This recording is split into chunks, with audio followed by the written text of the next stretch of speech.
Happy morning, darlings. Okay, let it be happy afternoon or happy evening. This is the time you see. So, in your topic, the video la shirt working da varnu okay. Passport size photo தானேன்னு அன்னைக்கு நான் pant கூட தான் போடாம போய் உட்கார்ந்தேன். அதெல்லாம் உனக்கு தேவையா? So, in your topic, provision for depreciation. Then provision for depreciation. நம்ம ஸ்கூல்ல depreciation படிச்சிருப்போம். hope படிச்சிருப்போம். அப்படியே அது மறந்தாலும் we will do a quick revision of depreciation. இதுக்கு உள்ள போறதுக்கு முன்னாடி ஒரு quick revision மாதிரி பண்ணலாம். So, what is the essence and depreciation? இப்போ I bought this asset அப்படின்லாம் கொஷின்ல வரும். நம்ம அப்படிலாம் படிச்சோம்னா நீங்க எல்லாம் வீடியோவை ஆஃப் பண்ணிட்டு கிளம்பிடுவீங்க. ஸோ நான் உங்களுக்கு லைவ் எக்ஸாம்பிள்ஸ் மாதிரி இந்த ஃபோனை நான் ஒரு லாஸ்ட் இயர் ஏப்ரல்னு வச்சுக்கலாம். ஸோ 1/4/19 அன்னைக்கு 12,000க்கு வாங்கினேன். ஓகே, வாங்கிட்டு இந்த மொபைல் எக்ஸ்பர்ட்ஸ்லாம் இருப்பானுங்களே, இந்த யூடியூப் வீடியோஸ்லாம் பார்த்துட்டு அவங்களுக்கு தான் ஃபோன்லாம் தெரியும்னு, அந்த மாதிரி ஒரு ஃப்ரெண்ட் வந்து இந்த ஃபோனை ஏன்டா வாங்கினேன், இது உனக்கு 3 வருஷம் தான் வரும், 3 வருஷம் கழிச்சும் உனக்கு இது நீ வித்தனா 3,000 தான் வரும் அப்படின்னு ஒரு ஷாக் கொடுத்தான். நான் யோசித்தேன், இப்போ தான்டா ஃபோனே வாங்கினேன், அதுக்குள்ளடா 3,000 வரும் அப்படின்ட்டு. சரி என்னன்னு பார்க்கலாம் அப்படின்றதுக்காக ஸோ 3 இயர்ஸ்னால் 1/4/20 1/4/21 கரெக்டா? ஸோ இப்போ அவன் என்ன சொல்கிறான், இந்த 3 இயர்ஸ் எண்டில் நீ வித்தனா உனக்கு 3,000 தான் மிஞ்சும். எது 12,000 ரூபா ஃபோனை 3 வருஷம் கழிச்சு 3,000 ரூபாய்க்கு தான் வாங்கிப்பாங்கன்றான். அப்படின்னா 31/3/21 அன்னைக்கு 3,000. அப்போது ஏன்டா அப்படி சொல்கிற அப்படின்னு கேட்டால், இந்த ஃபோன்லாம் வட்டு போயிடுச்சு மச்சி, இப்போல்லாம் ட்ரெண்டு வேறு அப்படின்வானுங்க. ஓகேயா? அப்போ நான் யோசித்தேன், ஃபஸ்ட்டு 12,000க்கு வாங்கணும், 3rd இயர் எண்டில் 3,000, அப்போ 3rd இயர் எனக்கு 9,000 லாஸா அப்படின்னு யோசித்தேன். அப்புறம் தான் இல்லை, ஏன்னா நம்ம ஃபோனோட வேல்யூ ஓவராலாக குறையுமா இல்லை நீ யூஸ் பண்ண குறையுமா? ஸோ பேசிக் இஸ் யூஸ் பண்ண குறையும். நான் ஃபஸ்ட் இயர் 12,000க்கு வாங்கியிருக்கேன். நான் வந்துட்டு நெக்ஸ்ட் கொஸ்டின் கேட்டேன், ஓகேடா நான் வாங்கி 1 இயர்லேயே விற்கிறேன், அதாவது 31/3/20 தட் இஸ் 1/4/20 ஓகே, அன்னைக்கே விற்கிறேன் அப்படின்னா எவ்வளோ போகும்? நான் சொன்னால் ஒரு 9,000 போகுண்டாச்சு அப்படின்னா. ஓகேடா, அப்போ நான் 2 வருஷம் கழிச்சு விற்றா அப்படி இப்படி பார்த்தா ஒரு 6,000 வச்சு, அவர் தான் அப்படியே வேல்யூவேஷன் ஆஃபீஸர் மாதிரி. ஓகே, 6,000 ஆரம்பிச்சு அப்படின்னா. ஸோ அது என்ன 3,000 கம்மியாகுது. அதான் உங்கள் புக்கில் வேர் அண்ட் டேர் அப்படின்னு இருக்கும். தட் இஸ் நீ யூஸ் பண்ண இதோட வேல்யூ கம்மியாகிட்டே வரும். ஓகே, நீ இப்போது நான் 1/4/19 12,000க்கு வாங்கியிருக்கேன். 31/3 அதாவது இப்போ முடிஞ்சு போச்சு. ஓகே, இந்த மார்ச் இந்த ஃபோனை எவனாவது 12,000க்கு மேலே வாங்க ரெடினா அவன் நம்பரை தயவு செஞ்சு எனக்கு இந்த யூடியூப் கீழே கமெண்ட்ல போடுங்க. அவன்லாம் ஒரு தெய்வம். ஓகே, ஸோ அந்த மாதிரி எவனும் வாங்க மாட்டான். அப்படி பார்த்தா வருஷம் எனக்கு 3,000 டிக்ரீஸ் ஆகிட்டே இருக்கு. இதைத்தான் நம்ம டெப்ரிசியேஷன் அப்படின்னு 12th படிச்சிருப்போம், ரைட்? ஸோ இப்போ நம்மளுக்கு ஆக்சுவல் லாஸ் இந்த இயரில் தான் வருது. ஏன்னா நீ 12,000க்கு வாங்கினதை 3,000 விற்கும் போது ஆக்சுவல் லாஸ் தான் 9,000 வருது.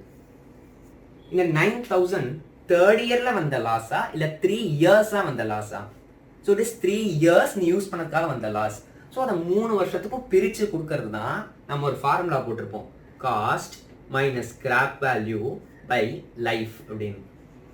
என் காஸ்ட்டு 12 lakhs, ஸ்கிராப் வேல்யூன்றது, ஸ்கிராப்னா என்ன, இதுக்கு மேலே இது எதுக்கும் பிரயோஜனம் இல்லை, ஃபோனை சொல்கிறேன். Okay, scrap. ஸோ என்னோட காஸ்ட் 12,000. ஓகே, ஸ்கிராப் வேல்யூன்றது, ஸ்கிராப்னா என்ன, இதுக்கு மேலே அது யூஸ் ஆகாது அப்படின்னு. யூஸ் ஆகாத ஃபோனை எவன்டா 3,000 ரூபாய்க்கு வாங்குறான் அப்படின்னு எனக்கு கேட்கக்கூடாது. பிகாஸ் ஃபோன் யூஸ் ஆகாதுன்னா அதுக்குள்ளே இருக்கிற அந்த ஏதோ, I am not computer teacher, okay, அதுக்குள்ளே ஏதோ பார்ட்ஸ்லாம் சொல்லுவாங்க, அதோட வேல்யூ 3,000 போகும் அப்படின்ற ஒரு எஸ்டிமேட், அதுதான் ஸ்கிராப் வேல்யூ. லைஃப் அதான் எவ்வளோ வருஷம், அது வந்தோடனே நெகட்டிவாக ஒருத்தன் சொன்னானே 3 வருஷம் தான் வச்சு போச்சு அப்படின்னு, அதுதான் life. Okay, so 12,000 minus scrap is this 3,000, life 3 வருஷம் அப்படின்னா 9,000/3. எவ்ரி இயர் 3,000 நம்ம டெப்ரிசியேஷனாக புக் பண்ணோம், கரெக்டாக? இதுதான் நம்ம ஸ்கூலில் படித்த டெப்ரிசியேஷன். ஓகே, பாஸ் பண்ணிக்கோ, நான் கப் பண்ணிக்கிறேன். அங்கே சொன்ன எக்ஸாம்பிளை ஜஸ்ட் ஃபார்மேட்டாக போட்டிருக்கேன். அங்கே நான் ஒரு மிஸ்டேக் பண்ணேன். 3rd இயர் எண்ட 31/3/2021 சொல்லிட்டேன். ஆக்சுவலாக 31/3/2022. ஓகே, சரி, இப்போ நம்ம ஸ்கூலில் போட்டுப்போல மிஷினரி அக்கௌண்ட், பில்டிங் அக்கௌண்ட் அப்படின்னு அந்த மாதிரி ரியல்மி அக்கௌண்ட் என் ஃபோன் பிராண்ட் இருக்கா போட்டு. ஸோ வாங்கின அன்னைக்கு டூ பேங்க் 12,000. ஓகே, ஏன்னா அசெட் வருதுன்னா டெபிட், இதெல்லாம் பேசிக்ஸ். ஓகே, நான் ஜஸ்ட் ஒரு டெப்ரிசியேஷன் தானே ஃபாஸ்ட்டாக போகிறேன். அண்ட் பை டெப்ரிசியேஷன் 3,000, ஏன்னா அசெட்டோட வேல்யூ டிக்ரீஸ் ஆகுது. அண்ட் எண்டில், ஸோ ஃபஸ்ட் இயர் எண்டில் 9,000 தான் அதோட ஒர்த்து, என் ஃபோனோட ஒர்த்து. அதுதான் செகண்ட் இயர் பிகினிங்கோட வேல்யூவும். அந்த 9,000 செகண்ட் இயர் எண்டில் ஒரு 3,000 வேல்யூ கம்மியாயிடுது யூஸ் பண்ணதில், 6,000. ஸோ தேர்ட் இயர் பிகினிங்கில் 6,000 வந்து நிற்கிது இப்போ ஃபோனோட வேல்யூ. இப்போ அவன் சொன்ன மாதிரியே என் ஃபோனில் டச்சு காலி, கேமரா ஒர்க் ஆகலைன்னா என்ன, நம்ம மூஞ்சி ஒழுங்காக நார்மல் ஃபோன்லேயே ஒழுங்காக வராது. இது 3 வருஷம் யூஸ் பண்ண ஃபோன் வேறு. சரி ஓகேயா, அதனால 6,000 தான் அதோட ஒர்த்து. எப்போ தேர்ட் இயர் பிகினிங்கில், தேர்ட் இயர் எண்டில் இருக்கும். இப்போ நம்ம அந்த எண்டில் பார்க்குறேன், இந்த வருஷத்துக்கான டெப்ரிசியேஷனும் போடணும். ஏன்னா இந்த வருஷம் நீ ஃபோன் யூஸ் பண்ணிட்ட, ஃபோன் யூஸ் பண்ணதுக்கு ஒரு 3,000 போட்டு இப்போ நெட்டாக என் ஃபோனோட ஒர்த்து 3,000 ரூபா. ஓகே, இப்போ நான் யோசித்தேன், இதுக்கு மேலே இந்த ஃபோனை வச்சுக்கிட்டா வேலைக்கு ஆகாதுன்னு, இது யார்ட்டையா விற்கணுமே அப்படின்னு ஒரு பலியாடை எங்கேயோ தேடிட்டு இருந்தேன். அப்போ வந்தான் ஒருத்தன், மிஸ்டர் ஏன்னு வச்சுக்கலாம். ஓகே, அவன் என் ஃபோனை பார்த்துட்டு, இன்னும் இங்கே 3,000 ரூபாயா, அதெல்லாம் இருக்க முடியாது, வேணா 2,500 ரூபா தரேன் அப்படின்றான். ஏன்னா நம்மளும் ஃபோன் சும்மா இருக்க மாட்டோமே, ஃபோனை கீழே போடுறது, இதை கீழே போடுறதுன்னு டெம்பர்லாம் உடஞ்சி கிடக்கு. நம்ம 2,500 தானே இதுக்கு ஒர்த்து அப்படின்ட்டான். சரி, நம்ம கிட்ட இருந்தா அந்த 2,500 வராதுன்னு உழைச்சி போடா அப்படின்னு விற்கிறோம். ஓகே, சாரி, அந்த ஃபோனில் ஏதோ ப்ராப்ளம் தான் நாங்கள் பாஸ் பண்ணி எடுக்கிற மாதிரி இருக்குது. ஸோ பேக் டு இது 2,500 தரேன் அப்படின்றோம். நம்ம சரி வேறு வழியில் கொடுத்து தான் ஆகணுன்றதுனால, ஓகே, இங்கே அசெட் வருதா, ஃபோன் வந்துதா, ஸோ டெபிட் பண்ணிக்கணும் 12,000. இப்போ ஃபோன் நம்மள்கிட்டேருந்து போகுது, so decrease in asset by bank. ஏன்னா 2,500 ரூபா நமக்கு தரான். ஓகே, இப்போது இந்த டெப்ரிசியேஷன்லாம் என்ன சொன்னேன், இந்த வருஷம் என் அசெட்டோட டிக்ரீஸ்டு வேல்யூ, அதனால எனக்கு loss, first year loss, second year loss, third year loss 3,000. இப்போ தேர்ட் இயரில் பார்த்தா எனக்கு இன்னொரு லாஸும் வந்திருக்கு. என்ன லாஸ், இப்போ 6,000 நான் ஓப்பனிங்கில் இருந்துதா, தேர்ட் இயர் எண்டில் அதோட வேல்யூ குறைஞ்சி இப்போ என் கையில் இந்த ஃபோனோட ஒர்த்து 3,000 தான். ஆனால் நான் விற்கும் போது எவ்வளோக்கு விற்றுருக்கேன், 2,500 தான் விற்றுருக்கேன். ஸோ மீதி 500 இந்த வருஷத்துக்கான லாஸ். அதனால க்ளோசிங்கில் பை P&L 500. ஸோ 6,000 ரூபா இருந்தது, 3,000 டெப்ரிஷியேட் ஆயிடுச்சு, மீதி 3,000 தான் வேல்யூ. அதில் 2,500 கேஷ் ஆர் பேங்க் வாட்டவர் அது வந்துடுச்சு, மீதி 500 நம்ம லாஸ் இன்கர் பண்ணிருக்கோம். ஸோ இதான் normal depreciation that we learnt in 12th. ரெடியா? இப்போ நான் இதை ரப் பண்ணிட்டு ப்ரொவிஷன் ஃபார் டெப்ரிசியேஷன், இதே சம் ப்ரொவிஷன் ஃபார் டெப்ரிசியேஷன் எப்படி இருந்துன்னு சொல்கிறேன், பாஸ். ஸோ நம்ம நார்மல் டெப்ரிசியேஷன் போட்டதில் பேலன்ஸ் ஷீட் போட்டிருக்கேன். First year balance sheet Realme 12,000 இருந்தாங்க வாங்கினப்போ, அந்த வருஷம் டெப்ரிசியேஷன் 3,000. ஸோ டோட்டலாக 9,000 அசட்டோட வேல்யூ. இங்கே இருக்க capital, creditors, outstanding, bank prepaid எல்லாம் தெரியணும். ஓகே, எங்க தெரியறாரு தெரியல உனக்கு? தெரியலையே, சத்தியமா தெரியல, சத்தியமா தெரியலையே. பாவம் பண்ணிட்டடா, பாவம் பண்ணிட்ட. Second year balance sheet Realme 9,000. ஏன்னா ஃபர்ஸ்ட் இயர் என்ன 9,000 தான், அதான் பிகினிங்லேயே வந்திருக்கும். Second இயர்க்கான depreciation 3,000, 6,000. தேர்ட் இயரில் 6,000, 3,000, 3,000. இது நார்மல் டெப்ரிசியேஷனோட பேலன்ஸ் ஷீட். இது காஸ்ட் பாரு, 9,000 இருந்திருக்கு, 6,000 இருந்திருக்கு, third year 3,000. So cost change ஆகிட்டே இருந்தது டெப்ரிசியேஷனால. இது நார்மல் டெப்ரிசியேஷன். இப்போ இது ப்ரொவிஷன் ஃபார் டெப்ரிசியேஷன் நான் நடத்தலை, ஜஸ்ட் ஒரு ஐடியா தரேன். எப்படின்னா 3 வருஷம் பேலன்ஸ் ஷீட் படமா, 3 வருஷம் பேலன்ஸ் ஷீட்லையுமே என் ரியல்மி அதே 12,000 தான் இருக்கும். ஃபர்ஸ்ட் இயர்லையும் அசெட்டில் ரியல்மி 12,000, செகண்ட் இயர்லையும் 12,000, தேர்ட் இயர்லையும் 12,000. எப்படி இது சில பேருக்குலாம் உடனே அப்படியே இதாக கோவம் வரும், அது என்ன 12,000 வருஷம் 3,000 ரூபாய் கம்மி பண்ணுறேன்னு சொல்ல, அப்போ 9,663 தானே ஆகணும், எப்படி 12,000 போடுற அப்படின்ற டவுட்ஸ் வரும். So this is the essence of provision for depreciation. Okay, provision for டெப்ரிசியேஷனோட மெயின் எசன்ஸ் என்னன்னா, அசட்டோட காஸ்ட் சேஞ்ச் ஆகாமல் அப்படியே இருக்கும். அசட்டோட காஸ்ட் சேஞ்ச் ஆகாதா அப்படின்னா, இப்போ நான் காமிச்சப்பேன், ஃபர்ஸ்ட் இயர் ரெண்டுலையும் 12,000, செகண்ட் இயர் ரெண்டுலையும் 12,000, தேர்ட் இயர் ரெண்டுலையும் 12,000. நீ வாங்கின எவ்வளோக்கு வாங்கினியோ அதுதான் எல்லா வருஷ புக் வேல்யூலையும் இருக்கும். எல்லா வருஷ புக்ஸ்லையும் நீ என்ன ப்ரைஸுக்கு வாங்கினியோ அதுதான் அப்படியே இருக்கும். அப்போ டெப்ரிசியேஷன் எங்கே போகும் அப்படின்றது தான் ப்ரொவிஷன் ஃபார் டெப்ரிசியேஷன். ரைட், இதை நான் கான்செப்டாக சொல்கிறதுக்கு முன்னாடி ஒரு மீம் வீடியோ அது இப்போ இதுக்கு நெக்ஸ்ட் ப்ளே ஆகும், அதை பார்த்துட்டு நீங்கள் சம் போட்ட இப்போ நம்ம சம் போட்டோம்னா it will be right. Okay, check the meme video. வயசானாலும் உன் ஸ்டைலும் அழகும் இன்னும் உன்னை விட்டு போகல. தேங்க்யூ. பார்த்தாச்சா? ஸோ அந்த மீம் வீடியோவில் நீலாம்பரி அந்த படையப்பா சீன் எல்லாம் பார்த்துப்பீங்க. நீலாம்பரி வந்து ரஜினியை பார்த்து சொல்கிற மாதிரி இருக்குது, இது மாதிரி வயசானாலும் உன் காஸ்ட் குறையலை அப்படின்னு. அப்படின்னா அசெட் அக்கௌண்ட்டோட காஸ்ட் லைஃப் லாங், அப்படியே லைஃப் லாங்னா அந்த அசெட் உங்ககிட்ட இருக்கிற வரைக்கும் அதே வேல்யூவில் தான் இருக்கும். எனக்கு இன்னும் புரியல. அந்த அதே வேல்யூ எனக்கு டெப்ரிசியேஷன் என்ன பண்ணுறது சொல்லு அப்படின்ட்டு. Right, okay. இப்போ நம்ம நார்மல் டெப்ரிசியேஷனில் என்ட்ரி என்ன போடுவோம்? டெப்ரிசியேஷனுக்கு டெப்ரிசியேஷன் அக்கௌண்ட் டெபிட், இது டெட்டார் இல்லை debit to asset. Okay, that is Realme account. ஏன்னா அசெட் குறையுது கிரெடிட், டெப்ரிசியேஷன் இஸ் நான் கேஷ் எக்ஸ்பென்ஸ் டெபிட். அப்புறம் பிஎன்எல் டு டெப்ரிசியேஷன் இந்த அக்கௌண்ட்டை க்ளோஸ் பண்ணிவிடுவோம். கரெக்டாக? அதே ப்ரொவிஷன் ஃபார் டெப்ரிசியேஷன் வரும்போது டெப்ரிசியேஷன், இதே டெப்ரிசியபிள் அசெட் போல நேற்று தான் வாங்கினா எழுத மாட்டேங்குது, to provision for depreciation account. As usual இந்த டெப்ரிசியேஷன் எக்ஸ்பென்ஸ் இன்கம் எல்லாமே பிஎன்எலுக்கு போகணும். ஏன்னா expense minus income minus expense தானே ப்ராஃபிட்டோ லாஸோ. அதனால இந்த என்ட்ரியில் எந்த சேஞ்சும் இல்லை. இந்த என்ட்ரி பார்ப்போமே, ரியல்மி புரிஞ்சுது. இது என்ன ப்ரொவிஷன் ஃபார் டெப்ரிசியேஷன்? இதெல்லாம் எங்களுக்கு வந்ததே இல்லையே. எனக்கும் ஃபர்ஸ்ட் டைம் பார்க்கும்போது வந்தது இல்லைன்னு தான் தோணுச்சு. நம்மளுக்கு ஸ்கூலில் ஒரு தியரி பார்ட் இருக்கும், ஞாபகம் இருக்கா? Types of accounts, personal, real, nominal. Personal கீழே 3 branch, natural, artificial, representative. Natural ஈஸியாக தெரியும், நான் நீங்கள் எல்லாம்.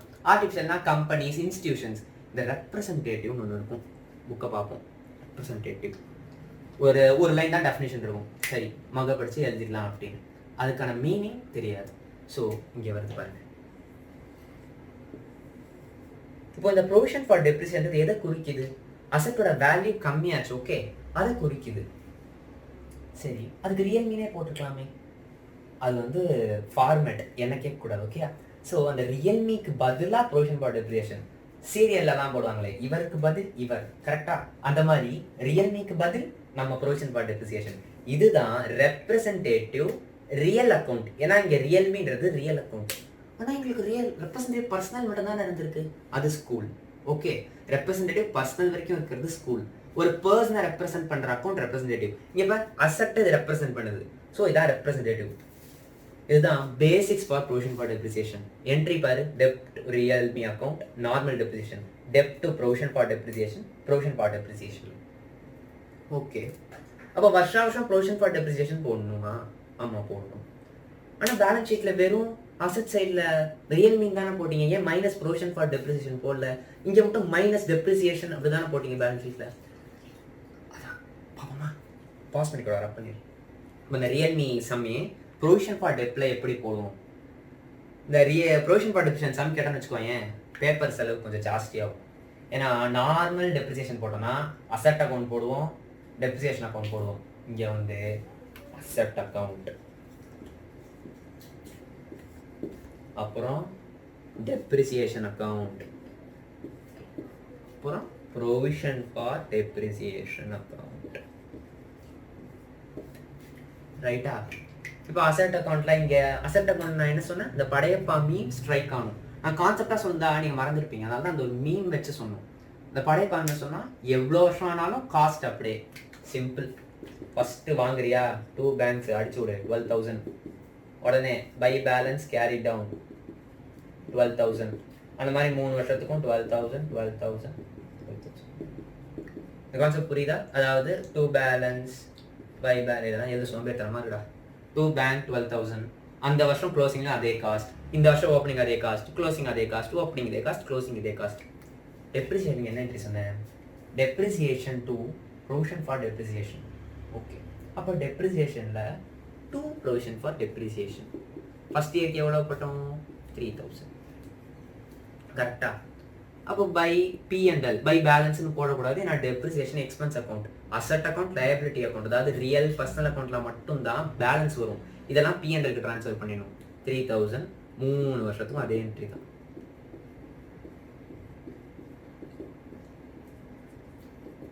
ஓகேயா?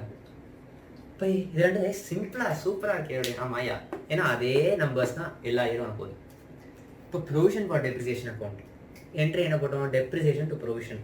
அப்படின்னா பை டெப்ரிசியேஷன் 3000. இது என்ன சொன்னால் அசட் அக்கௌண்ட். அப்போ அசட் அக்கௌண்ட்ஸ்லாம் பேலன்ஸ் பண்ணணும். To balance 3000 by balance 3000. யாரெல்லாம் கையில் எடுத்து வச்சுருக்கீங்க? ஏன்னா asset account representative asset account அப்படின்னா டெபிட் பேலன்ஸ் தானே வரணும், என்ன கிரெடிட் பேலன்ஸ் வருது அப்படின்ற டவுட் எல்லாருக்குமே. So this is one of the special cases where asset account will show a credit balance. ஓகேயா? இப்போ இந்த வருஷம் பார்த்தீங்கன்னா பை பேலன்ஸ் 3000. அதை அப்படியே இங்கே பண்ண மாதிரியே பண்ணக்கூடாது, கொஞ்சம் திங்க் பண்ணி பண்ணணும். செகண்ட் இயர்லேயும் டூ ப்ரொவிஷன் ஃபார் டெப்ரிசியேஷன் 3000. அப்போ செகண்ட் இயரில் பை டெப் 3000. அப்போ இங்கே செகண்ட் இயர் க்ளோசிங் பேலன்ஸ் எவ்வளோ வந்துடும்? 6000. கரெக்டா? By balance plot 6000. ஓகே, இப்போ நல்லா கவனிச்சிங்கன்னா நான் இங்கே சேல் பற்றி எதுவுமே சொல்லலை.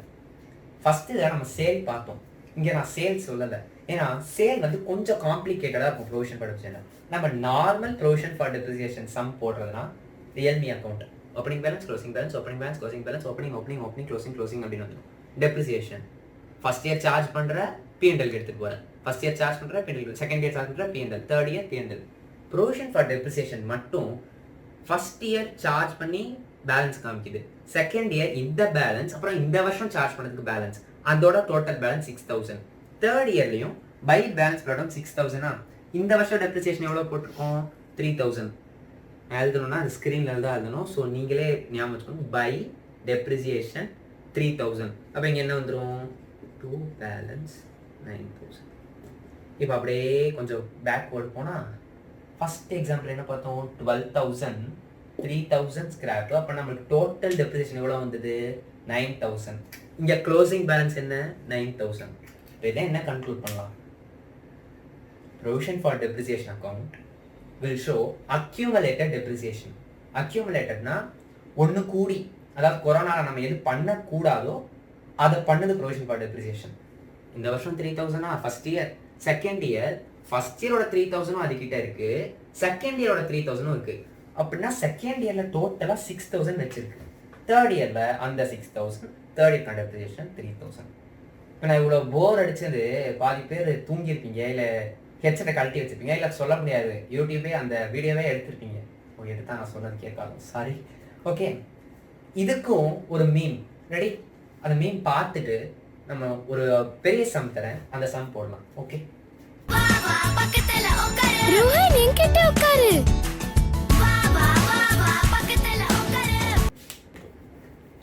புரிஞ்சுதான் அந்த மீமு? வா வா வந்து என் பக்கத்தில் உட்காரு. ஓகே, ஸோ அதான் ஒரு வருஷம் டெப்ரிசியேஷனும் அதோட போன வருஷம் டெப்ரிசியேஷனோட போய் நின்றுக்கும். ஸோ டோட்டலாக நம்மளுக்கு தேர்ட் இயர் எண்டில் டோட்டல் டெப்ரிசியேஷன் வரும். இப்போ இதுக்கான பேலன்ஸ் ஷீட் 3 இயர்ஸ்க்கு போடுவோம். ஃபர்ஸ்ட் இயர் எண்டில் ரியல்மி வேல்யூ எவ்வளோ இருந்தது? இந்த ப்ரொவிஷன் ஃபார் டெப்ரிசியேஷனில் எல்லா வருஷமும் வயசானாலும் உன் காஸ்ட் இன்னும் ஒன்று விட்டு போகல. ஸோ ரியல்மி, இது வேற உழுந்துனே இருக்கு, ரியல்மி 12 ப்ரொவிஷன் ஃபார் டெப்ரிசியேஷன் என்ன பேலன்ஸ் காமிச்சது? அப்படியே இந்த இடத்துல அது இருந்தது அப்படியே மைண்டில் கொண்டு வா, இந்த சைடில் இருந்தது கிரெடிட். அப்போ லயபிலிட்டியில் தூக்கிட்டு போய் போடு. ஃபர்ஸ்ட் இயருக்கு மட்டும் எவ்வளோ இருந்தது? Provision for dep 12K. அப்போ நீ நெட்டாக பாரு, ஃபர்ஸ்ட் இதில் நம்ம இங்கே -3K 9K பண்ணோம், இங்கே அசட் 12K, லயபிலிட்டி 3K. அப்போ நெட் எவ்வளோ? 9K. செகண்ட் இயர் போகும். ரியல்மி எவனாவது 9Kன்னு போட்டிங்கன்னா ப்ரொவிஷன் ஃபார் டெப்ரிசியேஷன் சூப்பராக பேசும். Okay, 12K. இப்போ provision for depreciation second year பார். நான் என்ன சொன்னேன்? வா வா வந்து ஏன் பக்கத்தில் உட்காரு அப்படின்னா ஃபர்ஸ்ட் இயர் டெப்ரிசியேஷன் ஆல்ரெடி உட்காந்துட்டு இருக்கு, ரைட்டா? செகண்ட் இயர் டெப்ரிசியேஷன் அவன் கூட வந்து உட்காடுறான். அப்படின்னா இங்கே provision for dep 3000 first year plus இந்த 3000 6000 நெட்டா பாரு 12000 6000 6000 ஆச்சா ஃபர்ஸ்ட் எக்ஸாம்பிள் 6000 ஆச்சா தேர்ட் இயர் வா ரியல்மி 12K வர்றா இந்த சைடு வந்தா படையப்பா இந்த சைடு வந்தா வாவா வந்து என் பக்கத்தில் உட்காரு okay provision for depreciation already எத்தனை பேர் உட்காந்துருக்காங்க இங்கே ஒரு 3 இங்கே ஒரு 3 இங்கே 3 6 9ன்னு சொல்றக்கூடாது இந்த 6ல் இந்த 3 ப்ளஸ் இந்த இயற்கான 3 இப்போ அது ரெண்டும் சேர்ந்து இங்கே 6ஆ இருக்கு இந்த இயற்கான 3 நானும் வந்துக்கிறேன் அப்படின்னு வருது ஸோ டோட்டலாக சி பாரு ஸ்கிராப் வேல்யூ என்ன கண்டுபிடிச்சோம் ஸ்கிராப் வேல்யூ தான் சொன்னானே 3 வருஷம் கழிச்சு 3000 தான் வச்சு அப்படின்னு நானே அதான் ஸ்கிராப் வேல்யூ 3000 ஃபர்ஸ்ட் டெப்ரிசியேஷன் போட்டப்போவும் நம்மளுக்கு எண்டில் அசெட் வேல்யூ எவ்வளோ வந்து 3000 இங்கேயும் பாரு தேர்ட் இயரில் 12000 அசெட் சைடில் இருக்குது 9000 லைபிலிட்டி சைடில் அப்போ நெட்டாக இங்கேயும் நமக்கு ஸ்கிராப் வேல்யூ டேலிட்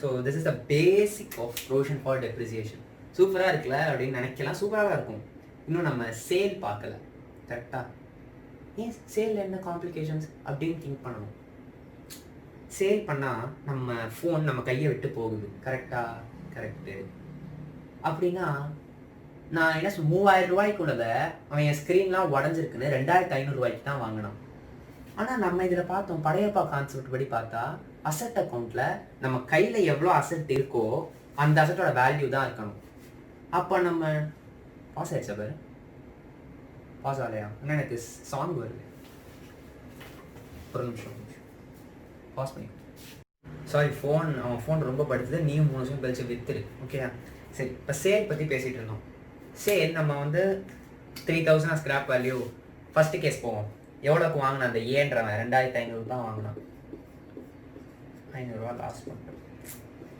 ஓகேயா இப்போ எல்லாருக்கும் ஒரு பெரிய டவுட் வரும் அசெட் அக்கௌண்ட்டில் 12000 பேலன்ஸ் இருக்குது இப்போ சேல் பண்ணது 2500 ரூபாய்க்கு அப்படின்னா நம்ம பர்ச்சேஸ் பண்ணுவோம் அசெட் அக்கௌண்ட்ல என்ன பண்ணுறோம் டூ பேங்க்னு போடுறோம் ஏன்னா அசெட் உள்ளே வருது இப்போ சேல் பண்ணும்போது அசெட் நம்மளை விட்டு வெளில போகுது கரெக்டாக அப்படி போகும்போது அந்த அசெட்டை கிரெடிட் பண்ணணும் கரெக்டு ஆனால் என்ன அமௌண்ட் நான் கிரெடிட் பண்ணுவேன் ஏன்னா 12000 இருக்குது 3000 பண்ணனா 2500 பண்ணேனா இப்போ நான் 3000 வச்சுக்கோ அசெட் அக்கௌண்ட் இருக்கு பேர் 12000 3000 பண்ணனா பேலன்ஸ் 9000 நிற்கும் உன்கிட்ட உன் ஃபோனை வித்துட்ட கையில் அசட்டே இல்லை அப்புறம் இங்கேருந்து 9000 நிற்கும் 2500 பண்ணாலும் இந்த மாதிரிலாம் கேல்குலேஷன் சரி ஏதோ ஒரு நம்பர் நிற்கும் விட்டுறேன் அப்பயும் உன்கிட்ட அசட் இல்லை ஆனால் வேல்யூ நிற்கிது என்ன பண்ணணும் அப்படின்னு நம்ம யோசிக்கலாம் பேங்க் நம்மளுக்கு வந்து 2500 தான் பை பேங்க் 2500 போட முடியாது அப்போ என்னதான் பண்ணுறது அப்படின்ற தீர்வு தான் 2-3 டேர்ம்ஸ் இருக்கும் இதில் புதுசாக நம்மளுக்கு ஒரு டேர்ம் தெரிஞ்சால் மீதி எல்லாமே சேம் தான் நேம் மட்டும் வித்தியாசம் ஓகே இதில் எக்ஸ்ட்ராவாக ஒரு அக்கௌண்ட் ஓப்பன் பண்ணுவோம் மிஷினரி டிஸ்போசல் அதான் இங்கே mobile okay machinery destroyed machinery discarded sale பண்ணன்னு வச்சுக்கோ அது டிஸ்போசல் டெஸ்ட்ராய்டு சென்னை சில்க்ஸ் நீ பற்ற வைத்த நெருப்பொன்று ஞாபகத்தில் இன்சிடென்ட் அது வந்து டெஸ்ட்ராய்டு அசட்டே அழிஞ்சு போகுது டிஸ்கார்டட்னா இப்போ இந்த 3000 ரூபாய் வச்சுக்கோங்க எவனுமே வாங்கலை ஏன்னா அவனுக்கும் தெரிஞ்சு போச்சு இதை வாங்கினா அவனும் அதனால எவனுமே வாங்கலை இருக்கிறது எதுக்கு இருக்குன்னே தெரியாமல் இருக்கு ஓகே அதான் டிஸ்கார்டட் இந்த 3 அக்கௌண்ட் எக்ஸ்ட்ராவாக வரும் இந்த அக்கௌண்ட் இந்த ப்ரொவிஷன் ஃபார் டெப்ரிசியேஷனில் எனக்கு இந்த மாதிரிலாம் சொன்னால் புரியாது ஃபார்மேட் போட்டு காமி அப்படின்னு நீங்கள் சொல்கிறது கேட்குது I will do okay don't worry third year ஸ்ட்ரைட்டாக தேர்ட் இயர் போயிடும் இல்லை டூ பேலன்ஸ் எவ்வளோ 12000 இருந்தது ஒரு ஃபோன் தானே இருந்தது machinery sorry bros mobile okay to balance 12000 இப்போது இந்த வருஷம் நான் 12000 காஸ்ட் கரெக்டாக நீ வாங்கினப்போ இருந்தது தான் வயசானாலும் அந்த வீடியோ ஸ்ட்ரைக் ஆனும் வாங்கினப்போ இருந்தது தான் இப்போ நீ என்ன பண்ணுவீங்க பை சேல் பண்ணுறியா எரியுதா தூக்கி போட்டிருக்கியா சேல் பண்ணுற அமௌண்ட்டை பார்க்காத சேல் பண்ணுற இப்போ பை இந்த எம்டி எல்லாமே எம்டியா சரி பார்த்துக்கோ, எம் டிஸ்போசல் போர்டில் இடம் இல்லைப்பா, 12,000 போட்டுரு. 2,500 தானே வித்த, எப்படி 12,000 போட்ட அப்படின்னு கேட்கக்கூடாது. 12,000 அசட்டை வாங்கினப்போ டூ பேங்க், 12,000 அசட்டை விற்றப்போ பை மிஷினரி டிஸ்போசல் 12,000. இது காஸ்ட் ஆஃப் மொபைல் பர்ச்சேஸ்ட். நான் ஃபோனை வாங்கினப்ப 12,000க்கு வாங்கினேன், அதோட காஸ்ட் 12,000. இப்போ நான் விற்கும் போது அதோட காஸ்ட் 12,000 தான். சேல் வேல்யூ வேற, காஸ்ட் வேற. நான் எவ்வளோக்கு வாங்கினோ அதே தான் காஸ்ட்டாக இருக்கணும். இன்னும் சிம்பிளாக சொல்லணும், அசட் அக்கௌண்ட் தானே இது. வாங்கின ஒரு அசட்டு தானே வச்சிருக்க, ஒரு ஃபோன் 12,000. இப்போ அந்த அசட்டை நீங்கள் கையிலேருந்து போயிடுச்சு, கரெக்டா? அப்போது அங்கே கிரெடிட் வரணும். ஏன் 12,000னா இது ப்ரொவிஷன் ஃபார் டெப்ரிசியேஷன். இங்கே வந்து டெப்ரிசியேஷன் அட்ஜஸ்ட் பண்ணி நெட்டு வராது, அதே காஸ்ட் தான் வரும். ஸோ மொபைல் அக்கௌண்ட் பார்த்தீங்கன்னா 12,000. இப்போது mobile disposal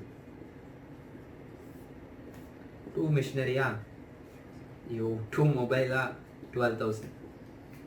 provision for depreciation அக்கௌண்ட்டில் பார்த்தோமே, பை தேர்ட் இயரில் by balance brought down 6,000. First year depreciation 3,000, second year depreciation 3,000. Okay, இந்த வருஷம் ஒரு 3,000 டெப்ரிசியேஷன் வந்தது, கரெக்ட். ஸோ 6 + 3 9, அது புரிஞ்சுது, கரெக்டாக. ஆனால் இங்கே எப்படி அந்த டெப்ரிசியேஷன் வரும்?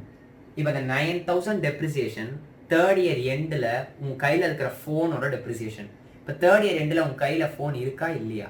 வித்துட்ட, கரெக்டாக. ஸோ உங்கள் கையில் ஃபோன் இல்லை அப்படின்னா அந்த டெப்ரிசியேஷனும் அந்த இதோட சார்ஜ் பண்ணணும். மிஷினரி டிஸ்போசலாக to mobile 12,000 by provision for dep எவ்வளோ? டோட்டல் டெப்ரிசியேஷனோட 39,000. ப்ரொவிஷன் ஃபார் டெப்ரிசியேஷனில் by balance brought down 6,000, by depreciation 3,000. இது வந்து உங்கள் கையில் இருக்கிற ஃபோனோட டெப்ரிசியேஷன். உங்கள் கையை விட்டு ஃபோன் வெளில போகுது, வெளில போயிடுச்சுனாலே நான் என்ன சொன்னேன், 3 பார்க்கணும். சேலா, இல்லை எரிஞ்சிருச்சா, ஏதோ பண்ணிருச்சா, இல்லை ஏதோ இல்லை வேஸ்ட்டாக போயிடுச்சா அப்படின்னு பார்க்கணும். இங்கே சேல் அப்படின்னா டிஸ்போசல் அக்கௌண்ட். இப்போ ப்ரொவிஷன் ஃபார் டெப்ரிசியேஷனை க்ளோஸ் பண்ணக்கூடாது, ஏன்னா அசட் உங்கள் கையில் இல்லை. அப்போ மிஷினரி டிஸ்போசல் அக்கௌண்ட் ட்ரான்ஸ்ஃபர் பண்ணினா 12,000 ஆல்ரெடி இங்கேருந்து ட்ரான்ஸ்ஃபர் பண்ண காஸ்ட்டு. இப்போ இந்த மொபைலோட இது வரைக்கும் இருக்கிற டெப்ரிசியேஷன் வந்து 9,000. எனக்கு நான் ப்ராக்டிஸ் பண்ணது வந்து மிஷினரி தான். அது சரி, மொபைல்ஸ்னால் இன்னும் ஈஸியாக இருக்குன்னு மொபைல் தான் மிஷினரினே ஆயில் வரும். ஸோ 12,900. இப்போது இதை வந்து நான் என்ன சொன்னேன், நார்மல் டெப்ரிசியேஷனோட மிஷினரி அக்கௌண்ட் மாதிரி எவ்வளோ வந்தது? பை பேங்க் 2,500 பை P&L எவ்வளோ வரும்? 12,000 காஸ்ட், 9,000 அக்யூமுலேட்டட் டெப்ரிசியேஷன். அப்போ 3,000 தான் நெட்டாக ஒர்த்து. இந்த ஃபோனை 3,000 விற்கலாம், ஆனால் 2,500 விற்றுருக்க. இப்போ பை P&L 500. எப்போதுமே இந்த மிஷினரி டிஸ்போசல் அக்கௌண்ட், இந்த அக்கௌண்ட்லாம் க்ளோஸ் ஆகிடும். ஏன்னா அதோட காஸ்ட்டை நீ டெபிட்டில் போடுற, ஓகேயா? அதோட நெட் அக்யூமுலேட்டட் டெப்ரிசியேஷனை கிரெடிட்டில் போடுற அப்படின்னா நெட் வேல்யூ வந்துடுது. அந்த நெட்டு வேல்யூவில் நீ எவ்வளோக்கு விற்ற, கரெக்டாக, அது சேல் வேல்யூ. எக்ஸஸாக விற்றா 2 P&L ப்ராஃபிட் க்ளோஸ் ஆகிடும், கம்மியாக விற்றா 5 P&L லாஸ் க்ளோஸ் ஆகிடும். ஸோ இதுதான் ப்ரொவிஷன் ஃபார் டெப்ரிசியேஷனோட அசட் அக்கௌண்ட்.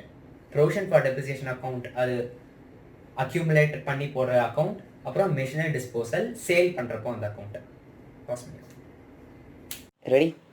இன்னும் ஆளை காணும், ஆடியோ மட்டும் வருதுன்னு பார்க்காதீங்க. இவ்வளோ பெரிய கொஷனை நான் வந்து போர்டில் எழுதி எக்ஸ்பிளைன் பண்ணி அதுக்கு ஆன்சர் போட்டேன்னா போர்டு சைஸ் பத்தாது, அழிச்சு எழுதுகிற மாதிரி இருக்கும். அது உங்களுக்கும் பார்க்க இன்ட்ரெஸ்டிங்காக இருக்காது, எனக்கும் ஒரு ஃப்ளோ இன்ட்ரப்ட் ஆகும். சரி, அதான் இதை கொஷனையும் ஆன்சரையும் வீடியோவாக காமிச்சிட்டு வாய்ஸ் மட்டும் கொடுக்கலாம் அப்படின்னு திங்க் பண்ணேன். ABC Limited purchased a machinery costing 15 lakhs on 17/17. 2017-18 financial yearல 15 lakhs ஒரு அசெட் வாங்கியிருக்கான். ஓகே, 13/9/2018 அப்போது ரெண்டாவது மிஷினரி வாங்கியிருக்கான். அதாவது 18-19 இயரில் செகண்ட் மிஷினரி 10 lakhs வாங்கி 1 lakhs installation. Then 10 lakhs 1 lakhs. For instance, நீ வந்து ஒரு ஃபாரின் கூட்ஸ் ஏதோ இம்போர்ட் பண்ணுற ஃபாரின்லேருந்து, ஃபோன் வச்சுக்கோ, அது ஒரு 1 lakh ஃபாரின்லேருந்து வருது. ஃபாரினில் அங்கேருந்து நம்ம கண்ட்ரிக்கு வரத்துக்கு கஸ்டம்ஸ், டேக்ஸ் நிறைய ப்ரொசீஜர்ஸ் இருக்குது. அதுக்கெல்லாம் உனக்கு ஒரு 40,000 செலவாயிருச்சு. இப்போ நீங்கள் ஃபோனை 1 lakh கொடுத்து வாங்கினேன்னு சொல்லுவியா, இல்லை 1,40,000 கொடுத்து வாங்கினேன்னு சொல்லுவியா? கரெக்டாக 1,40,000 கொடுத்தா வாங்கினேன். ஏன்னா ஃபோனை வாங்கலைன்னா அந்த எக்ஸ்ட்ரா 40,000 செலவாயிருக்காது. அதே லாஜிக் தான் இங்கேயும். 10 lakhs கொடுத்து வாங்கி அது ரன் பண்ணுறதுக்காக 1 lakh செலவு பண்ணியிருக்கேன். ஸோ 11 lakhs வந்து செகண்ட் மிஷினரியோட காஸ்ட். அப்புறம் என்ன சொல்கிறான், the machinery bought on 1717 first machinery was sold for on 31/1/2020. அப்படின்னா ஃபைனான்ஷியல் இயர் 1920ல் ஃபஸ்ட்டு அசட்டை சேல் பண்ணியிருக்கான். அதாவது machinery disposal. Okay, at the end of the financial year 1920 the machinery acquired on 39, அதாவது second asset, was destroyed due to fire. ஒரு fire வந்ததுனால அந்த machinery எரிஞ்சிருச்சு. இப்போது ஃபயர் இவ்வளோ 11 lakhs கொடுத்து வாங்கியிருந்தா கண்டிப்பாக அதுக்கு இன்சூரன்ஸ் எடுத்திருப்பான். அந்த இன்சூரன்ஸ் கம்பெனி 1,50,000 காம்பன்சேஷனாக கொடுத்துருக்கான். எது 11 lakhs எரிஞ்சதுக்கு 1,50,000. ஓகே, இப்போது ஒரு வடிவேல் ஜோக் வரும்ல, போர்டை எதை விற்க போகிறேன்மா, போர்டை அதை உள்ளே தூக்கி வைக்கிறேன், இப்போ போர்டையும் உள்ளே தூக்கி வச்சுட்டா அப்படி கடை நிறுத்த சம்திங் வரும்ல. அதே மாதிரி தான் ஃபஸ்ட் அசெட்டை விற்றுட்ட, செகண்ட் அசெட் எரிஞ்சிருச்சு. அப்போ அசட்டே இல்லாமல் நீ எப்படி பிஸ்னஸ் ரன் பண்ணுவேன்? அதனால தான் கடைசியில் 12 lakhsக்கு ஒரு அசெட் வாங்கியிருக்கான். Okay, the company records depreciation at 15% on the original cost. Change பண்ணிக்கோங்க, 15% பர் ஆனம். ஓகே, ஒரிஜினல் காஸ்ட்ன்ட்டான் ஸ்ட்ரெயிட் லைன் மெத்தட். அப்புறம் லெட்ஜர் அக்கௌண்ட்ஸ். ஓகே, இப்போது உங்கள் இன்ஃபரன்ஸ் அப்படின்னு போட்டு இந்த பாயிண்ட்ஸ் எழுதிக்கோ. 2017-18 1 asset, 2018-19 2 assets, 2019-20 ஃபஸ்ட்டு 2 assets சோல்டுனே போட்டுக்கோ, எரிஞ்சதில் sold comma destroyed, third asset bought. ஓகேயா, இப்போ ஆன்சர்ஸ் பார்க்கலாம். First machinery account under provision for depreciation சொன்னாலே படையப்பா வீடியோ தான் ஞாபகம் வரணும். மிஷினரி அக்கௌண்ட்டில் 1717 to பேங்க் அக்கௌண்ட் 15 lakhs. ஓகேயா, ஏன்னா கேஷ் கொடுத்து வாங்கியிருக்கேன், ஸோ 15 lakhs. அந்த வருஷம் எண்டில் ஒரு அசெட் தான் இருந்தது, ஸோ அதை அப்படியே க்ளோஸ் பண்ணிட்டோம். By balance carried down 15 lakhs. அதை அடுத்த இயர் ப்ராட் டவுன் பண்ணியிருக்கோம். To balance brought down 15 lakhs. இப்போ இந்த வருஷம் ரெண்டாவது அசெட் வாங்கியிருக்கேன் கரெக்டாக செப்டம்பரில். அப்போ டூ பேங்க் அக்கௌண்ட் 11 lakhs. நான் சொன்ன மாதிரி காஸ்ட் 11 lakhs, 10 lakhs கிடையாது. இப்போ செகண்ட் இயர் எண்டில் 2 அசெட் இருக்குது. அப்போ 2 அசெட்டோட cost, first asset 15 lakhs, second asset 11 lakhs, 26 lakhs. So அதுதான் க்ளோசிங் பேலன்ஸ். தேர்ட் இயரோட ஓப்பனிங் பேலன்ஸ் அதே 26 lakhs. இப்போது தேர்ட் இயர் எண்டில் பார்த்தோன்னா ஃபஸ்ட் அசெட் விற்கிறோம், தேர்ட் இயர் எண்டில் விற்கல, ஜான்வரி அன்றைக்கி விற்கிறோம். செகண்ட் அசெட் வந்து எரிஞ்சிருச்சு எண்டில். அப்படின்னா இந்த 15 lakhs பை மிஷினரி டிஸ்போசல் 15 lakhsன்னு ஆயிடணும். ஏன்னா காஸ்ட்டு மட்டும்தான் இங்கே ரெக்கார்ட் பண்ணும். இது வந்த காஸ்ட்டு, இது போன காஸ்ட்டு. டூ பேலன்ஸ் ப்ராட் டவுனில் இருக்கிறது நீ வாங்கினப்போ இருக்கிற காஸ்ட்டு, பை மிஷினரி டிஸ்போசல் நீ விற்றப்போ இருக்கிற காஸ்ட்டு. அதே மாதிரி 11 lakhs நீ வாங்கினப்போ இருக்கிற காஸ்ட்டு, இப்போ எரிஞ்சக்கப்புறம் இருக்கிற காஸ்ட்டை பை மிஷினரி டெஸ்ட்ராய்ட் 11 lakhsன்னு. அப்புறம் எண்டில் 2 மிஷினும் இல்லாமல் பிஸ்னஸ் ரன் பண்ண முடியாதுன்னு 12 lakhsக்கு ஒரு மிஷினரி வாங்கியிருக்கான். இப்போது திங்க் பண்ணு, இந்த இயர் எண்டில் ஒரு அசெட் விற்றாச்சு, ஒரு அசெட் எரிச்சாச்சு. அப்போது ஒரு அசெட் தான் உன் கையில் இருக்குது. ப்ரொவிஷன் ஃபார் டெப்ரிசியேஷன் என்ன சொல்கிறான், உன் கையில் இருக்கிற அசெட்டோட காஸ்ட் தான் மிஷினரி அக்கௌண்ட்டோட பேலன்ஸாக இருக்கணும். கையில் இருக்கிற அசெட்டோட காஸ்ட் எவ்வளோ, 12 lakhs. அதுதான் பை பேலன்ஸ் கேரி டவுன் 12 lakhsன்னு இருக்குது. So machinery account clear. Okay, provision for depreciation account பார்த்துட்டு ப்ரொவிஷன் ஃபார் டெப்ரிசியேஷன் போகலாம். டெப்ரிசியேஷன் என்ட்ரி என்ன சொன்னேன், depreciation to provision for first year எண்டில் ஒரு மிஷினரி இருந்ததா, அதோட காஸ்ட் 15 lakhsா, ரேட்டு 15%. ஸோ 15 lakhs into 15% அப்படின்னு ஆன்சர் போடக்கூடாது. ஏன்னா ஜூலை தான் வாங்கியிருக்கான். அப்போ ஏப்ரல் மே ஜூன் 2017-18ல் ஏப்ரல் மே ஜூன் அவன் அசட்டை யூஸ் பண்ணல. 9 months யூஸ் பண்ணாதான் 9 months யூஸ் பண்ணி தான் வேல்யூ குறையும் இந்த கேஸில். அப்போது 15 lakhs into 15% into 9/12 168,750 expense. So P&Lக்கு ட்ரான்ஸ்ஃபர் பண்ணுறோம். செகண்ட் இயர் பாரு, to provision for depreciation 2 asset வச்சுருக்கோம். First asset full year use பண்ணியிருக்கான். செகண்ட் அசெட்டு செப்டம்பர் தான் வாங்கியிருக்கான். ஸோ 6 மாதம் தான் யூஸ் பண்ணியிருப்பான். ஏன்னா செப்டம்பர் எண்டு, ஸோ செப்டம்பர் அவன் யூஸ் பண்ணல. அக்டோபர், நவம்பர், டிசம்பர், ஜனவரி, பிப்ரவரி, மார்ச் 6 மாதம் தான் யூஸ் பண்ணியிருக்கான். So 11 lakhs into 15% into 6/12 second அசெட்டுக்கு. ஃபஸ்ட் அசெட் 18-19 ஃபுல்லாகவே யூஸ் பண்ணியிருக்கான். ஸோ 15 lakhs into 15%, அதான் into 12/12 அண்டர்ஸ்டாண்டிங்காக போட்டேன். நீங்கள் அப்படியே கூட விட்டுடலாம். ஸோ 2,25,000 82,500 அது டோட்டல் P&Lக்கு ட்ரான்ஸ்ஃபர் பண்ணணும். இந்த வருஷம் எக்ஸ்பென்ஸ். தேர்ட் இயர் இப்போ டெப்ரிசியேஷனை பொறுத்த வரைக்கும் நீ சேல் பண்ணுற இல்லை எரிக்கிற மேட்டர் இல்லை, டெப்ரிஷியேட் ஆகிருக்கா அதை ரெக்கார்ட் பண்ணணும், அவ்வளோதான். இப்போது மிஷினரி டிஸ்போசல் 31/1/2020 அன்றைக்கி உன்னை விட்டு அந்த அசெட்டு வெளில போகுது. அப்போது உன்னை விட்டு வெளில போன அசெட்டுக்கு நீ 31/3 அன்றைக்கி டெப்ரிசியேஷன் போட முடியாது. ஏன் போட முடியாதுன்னா பிப்ரவரி மார்ச் உன்கிட்ட அசெட்டே இல்லை. அப்போது டெப்ரிசியேஷன் அக்கௌண்ட்டில் என்றைக்கு வித்தியோ அன்றைக்கான டெப்ரிசியேஷனை ரெக்கார்ட் பண்ணணும். அதனால தான் டு ப்ரொவிஷன் ஃபார் டெப்ரிசியேஷன் கவனி 15 lakhs இன்ட்டு 15% எப்போ விற்றுருக்க ஜான்வரி எண்டு. அப்போது 2019-2020 இயரில் ஃபஸ்ட்டு அசட்டை 10 மாதம் யூஸ் பண்ணியிருக்க, ஏப்ரல்லேருந்து ஜான்வரி வரைக்கும். So 15 lakhs into 15% into 10/12 187,500. இப்போது எப்போ எரிஞ்சுது அந்த இன்னொரு அசட்டு? கடைசியாக தானே எரிஞ்சுது. அப்போ அதை ஃபுல் வருஷம் யூஸ் பண்ணியிருப்பேன் கரெக்டாக. So 11 lakhs into 15%. இந்த அசட்டை மட்டும் ஏன் 10/12? ஏன்னா ஜான்வரியே விற்றுட்டேன், இது வந்து கடைசியில் தான் எரிஞ்சிருக்கு. அப்போது இவ்வளோ 12 months யூஸ் பண்ணதுக்கான டெப்ரிசியேஷனை ரெக்கார்ட் பண்ணுறேன். To provision for depreciation second அசட்டுக்கு 1,65,000 அதை அப்படியே பிஎன்எல்க்கு ட்ரான்ஸ்ஃபர் பண்ணிடணும்.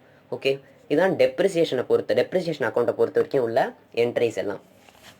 இப்போது இந்த மேஜர்னு சொல்ல முடியாது, அடிஷ்னல் 3ன்னு சொல்லிக்கலாம். ஏன்னா ப்ரொவிஷன் ஃபார் டெப்ரிசியேஷன் மட்டும்தான். ப்ரொவிஷன் ஃபார் டெப்ரிசியேஷன் அக்கௌண்ட் ஒன்று எக்ஸ்ட்ரா வரும், சேல் பண்ண டிஸ்போசல் அக்கௌண்ட் வரும், எரிஞ்சால் டிஸ்ட்ராய்டு அக்கௌண்ட் வரும். இப்போது ப்ரொவிஷன் ஃபார் டெப்ரிசியேஷன் அக்கௌண்ட் பார்க்கலாம். இங்கே இருக்கிறத அப்படியே அங்கே ட்ரான்ஸ்ஃபர் பண்ணிகிட்டே வரணும். எங்கே இருக்கிறத டெப்ரிசியேஷன் அக்கௌண்ட்டில் first year 2 provision for depreciation போட்டியா 1,68,70. By depreciation 1,68,70. Provision for depreciation வந்து asset account showing credit balance அப்படின்னா பேலன்ஸ் பண்ணணும். So by depreciation 168,70, to balance clear down 168,70. அதை ப்ராட் டவுன் பண்ணுறேன். இந்த வருஷம் டெப்ரிசியேஷன் ரெண்டுத்தையும் போட்டு 3த்தையும் டோட்டல், ஐ மீன் ஓப்பனிங் பேலன்ஸ் ப்ளஸ் இந்த வருஷம் டெப்ரிசியேஷன் ரெண்டுத்தையும் டோட்டல் பண்ணி பேலன்ஸ் பண்ணுறேன். அதான் அந்த ஆடோட லாஜிக். வா பக்கத்தில் சம்திங், அந்த ஆடோட logic. Opening balance plus current year depreciation, இந்த வருஷத்தோட க்ளோசிங். செகண்ட் இயர் க்ளோசிங்கில் எவ்வளோ இருக்குது? 476,250. இதில் ஃபஸ்ட்டு அசட்டோட டெப்ரிசியேஷன் வந்து 393,750. எப்படின்னா 168,750 ஓப்பனிங் டெப்ரிசியேஷன் ஃபஸ்ட் அசட்டுது. இந்த வருஷம் டெப்ரிசியேஷன் ஃபஸ்ட் அசட்டுது 2,25,000. அதே மாதிரி செகண்ட் அசட்டு இந்த வருஷம் மட்டும்தான் இருக்குது 82,500. அதான் செகண்ட் இயரோட க்ளோசிங் பேலன்ஸ். ஓகே, அது அப்படியே தேர்ட் இயருக்கு ஓப்பனிங்காக வரும். தேர்ட் இயருக்கு டெப்ரிசியேஷன் போட்டப்போ ஃபஸ்ட் அசட்டுக்கு 10 monthsக்கும் செகண்ட் அசட்டுக்கு 12 monthsக்கும் அது ரெண்டும் ஓப்பனிங் பேலன்ஸோட ஆட் ஆகி இப்போது அக்ரிகேட்டாக நிற்கிது. ஓகேயா, கியூமுலேட்டிவாக இப்போ கையில் ப்ரொவிஷன் ஃபார் டெப்ரிசியேஷன் நிற்கிது. இப்போ ப்ரொவிஷன் ஃபார் டெப்ரிசியேஷன் பார்த்தோன்னா நான் என்ன சொன்னேன், நம்ம க்ளோஸ் பண்ணணும். ஒன் மோர் பாயிண்ட் விட்டாங்க, பின்னாடி வா. டெப்ரிசியேஷன் அக்கௌண்ட்டில் 2 அசட்டுக்கு தானே போட்டேன், 3வது அசட்டு ஏன் விட்டேன்? அதுவும் தானே இப்போ அசட்டு உன் கையில் இருக்குல்ல, டெப்ரிசியேஷன் போடணும்ல. வேண்டாம், ஏன்னா க்ளோசிங் புக்ஸை க்ளோஸ் பண்ணுற அன்றைக்கி தான் வாங்கியிருக்கேன் 31/3/20. அப்போ அதுக்கான டெப்ரிசியேஷன் அடுத்த இயரில் தான் புக் ஆகும் 2021. ஸோ அதனால தான் டெப்ரிசியேஷனில் தேர்ட் அசட்டுக்கான டெப்ரிசியேஷன் போடலை. ஓகே, கமெண்ட் ஆகும். இப்போ ப்ரொவிஷன் ஃபார் டெப்ரிசியேஷன் இப்போது தேர்ட் இயர் பாரு, பை பேலன்ஸ் ப்ராட் டவுன், அப்புறம் ஃபஸ்ட் அசட் வித்தன்னைக்கு ஒரு டெப்ரிசியேஷன், செகண்ட் அசட் எரிஞ்சன்னைக்கு ஒரு டெப்ரிசியேஷன். இப்போது ஃபஸ்ட் அசட்டை விற்கிற, செகண்ட் அசட்டை எரிச்சிட்ட. ஓகே, அப்போது நீ ப்ரொவிஷன் ஃபார் டெப்ரிசியேஷனை பேலன்ஸே பண்ணக்கூடாது, ஏன்னா உன்ட்ட அசட்டே இல்லை. அப்படின்னா வித்ததை டிஸ்போசலுக்கும் எரிச்சதை டெஸ்ட்ராய்டுக்கும் ட்ரான்ஸ்ஃபர் பண்ணணும். எவ்வளோ அமௌண்ட்டை ட்ரான்ஸ்ஃபர் பண்ணணும்? இப்போது இதில் பிரேக் பண்ணி அதை கொடுத்துருக்கேன் நான் ஆரோஸ் போட்டு. To machinery disposal first asset எவ்வளோ வருஷம் நம்ம வச்சுருந்தோம்? ஃபஸ்ட் இயரில் 9 மாதம், செகண்ட் இயர் ஃபுல்லாக, தேர்ட் இயரில் 10 மாதம். அதுக்கான டோட்டல் டெப்ரிசியேஷன் தான் 581,250. அந்த ஆரோ மார்க்ஸ் இண்டிகேட் பண்ணுது. புரியலன்னா பாஸ் பண்ணிவிட்டு அந்த ஆரோ மார்க்ஸை நோட் பண்ணிப்பார். செகண்ட் அசட் பாரு, செகண்ட் இயரில் 6 monthsம் இந்த வருஷம் ஃபுல்லாகவும் வச்சுருந்தேன். அதுக்கான டெப்ரிசியேஷன் தான் 2ஆக பிரேக் பண்ணி டு மிஷினரி டெஸ்ட்ராய் 2,47,500 அந்த அக்கௌண்ட்டுக்கு ட்ரான்ஸ்ஃபர் பண்ணிட்டோம். ஓகேயா, ப்ரொவிஷன் ஃபார் டெப்ரிசியேஷன் கொஞ்சம் டைம் ஆகும். நீ பாஸ் பண்ணிவிட்டு ஒரு நம்பராக உன் கேல்குலேட்டரில் போட்டுப்பார்.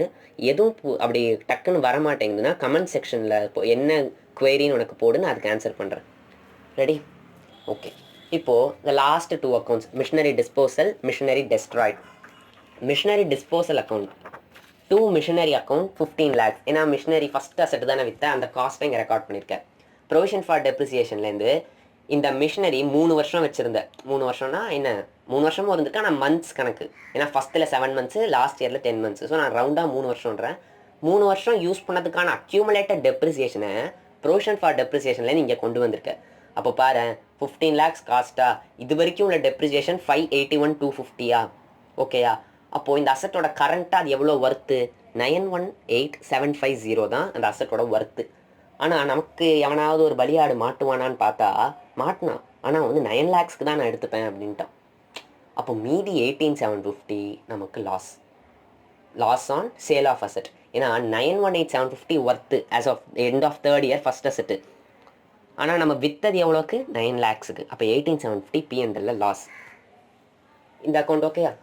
மிஷினரி டெஸ்ட்ராய்டு பார் 31,320 2 மிஷினரி 11 lakhs. ஏன்னா செகண்ட் மிஷினரோட காஸ்ட்டை இங்கே புக் பண்ணியிருக்கேன். செகண்ட் மிஷினரி எவ்வளோ 18 months யூஸ் பண்ணியிருக்கேன். அதாவது செகண்ட் இயரில் 6 மாதம், கடைசி இயரில் ஃபுல் வருஷம். அதோட அக்யூமுலேட்டட் டெப்ரிசியேஷன் எவ்வளோன்றத ப்ரொவிஷன் ஃபார் டெப்ரிசியேஷன் அக்கௌண்ட் போட்டு கண்டுபிடிச்சேன். அதை இங்கே புக் பண்ணிவிட்டேன் 247,500. அப்போ 11 lakhs மைனஸ் 247,500 தான் worth of the second asset as at the end of third year. இந்த ரெண்டாவது அசட்டோட கரண்ட் வேல்யூ வந்து 11 lakhs மைனஸ் 247,500. அதில் இன்சூரன்ஸ் கம்பெனி பாவம்னு சொல்லி 1,50,000 தான் கொடுத்துருக்கான். அது அவன் கொடுக்காமே இருந்துக்கலாம்னு சொல்லலாம். சரி வந்ததாச்சும் வரட்டும், பை பேங்க் 1,50,000. இப்போ பாரு 11 lakhs லெஸ் 247,500 எவ்வளோ வருது? 852,500 வருதா? 852,500. அதில் 1,50,000 பேங்க் கொடுத்துட்டான். மீதி நம்ம பேர் பண்ண வேண்டிய loss. So by P&L 7,02,500. So அந்த சம்மோட ஆன்சர் தான். இந்த சம்லேயோ இல்லை ஆன்சர்லேயோ எதுனா எங்கேயாவது ஸ்ட்ரகிள் ஆகிறீங்க, இல்லை ஏதாவது புரியல அப்படின்னா கீழே இருக்கிற கமெண்ட் செக்ஷனில் மென்ஷன் பண்ணி இந்த அக்கௌண்ட்டில் இந்த வேல்யூ எப்படி அப்படின்னு மென்ஷன் பண்ணிங்கன்னா ஷுவராக நான் அதுக்கு ரிப்ளை பண்ணுறேன். Okay, so thank you so much for your patience. And உங்களுக்கு ஏதாவது ஃபீட்பேக் இல்லை ஏதாவது சஜஷன்ஸ் இல்லை ஏதாவது டவுட்ஸ் எது இருந்தாலும் கீழே இருக்கிற கமெண்ட் செக்ஷனில் போடுங்க. Sure I will reply. Thank you so much.